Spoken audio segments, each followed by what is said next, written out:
honestly think that Dennis Lehane is such a talented storyteller. This is probably his first miss in a while for me. Because I'm such a fan of Dennis Lehane and his work after just coming off of Blackbird, a great miniseries that is highly underrated. If you have not seen it, I would definitely recommend it. In that show, he worked with Taron Egerton. Now he's returning with Taron Egerton for Smoke. I did not really look up any info regarding the show because I wanted to just go in blind. And it's a shame that I don't think this show is really all that great because it has a lot of really interesting moments to it and there's a lot of interesting pieces, but as a whole, it turns out to be an utterly unsatisfying show. For me, a real thing that I stand by is the 3-episode rule in TV. 3-episode rule for me is if within 3 episodes of starting a show, I'm not hooked, I don't really see enough to really keep going, I find that it is okay in my eyes to stop.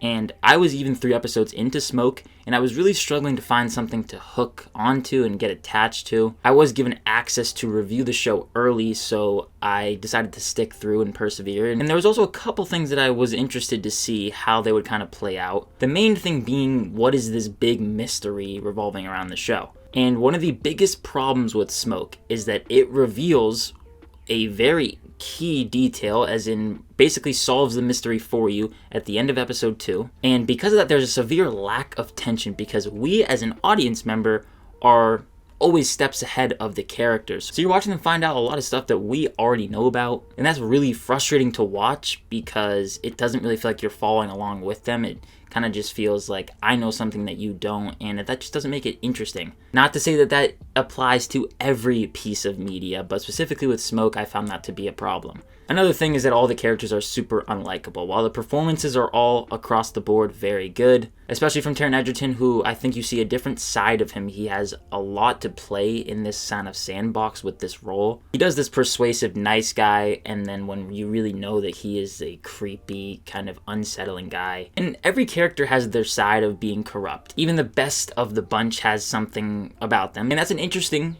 layer to the show.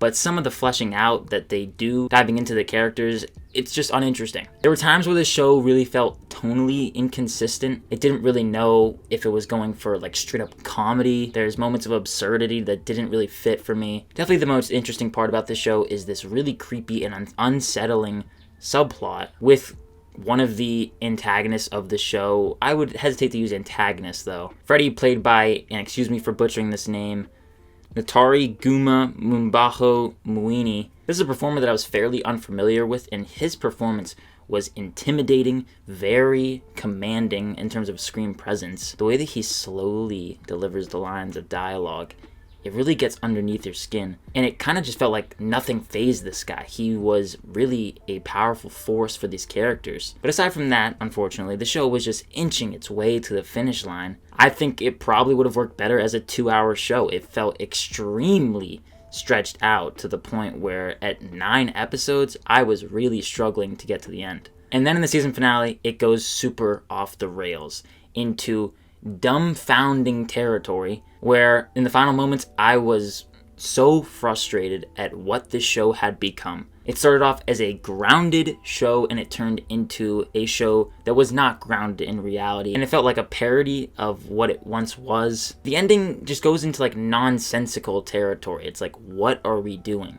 I was really left disappointed by the end of it, and I do not have interest to watch more of the show if it even gets a season 2. This is going to go down as one of the more disappointing projects of 2025 for me because I was so excited with the cast and crew involved. It's a show that overall feels like a complete mess. There are good parts about it, but overall the bad outweighs the good into really just a finale that I thought was so dumb. This show really frustrated me. I'm going to give Smoke a C. And I would honestly recommend just skipping this show. It brings me no joy to not like this show. I wanted to come out praising it. I do think that if you were interested by the trailer or even just the premise alone, it's worth giving it a shot to maybe see if you disagree. But be sure to let me know what your thoughts on Smoke are down below in the comments. I want to thank you so much for watching this video. If you did enjoy, be sure to hit that like button and subscribe to the channel if you haven't already. And as always, look forward to more content coming soon. My name is Ben, people call me Meter, and I'll see you guys in the next one.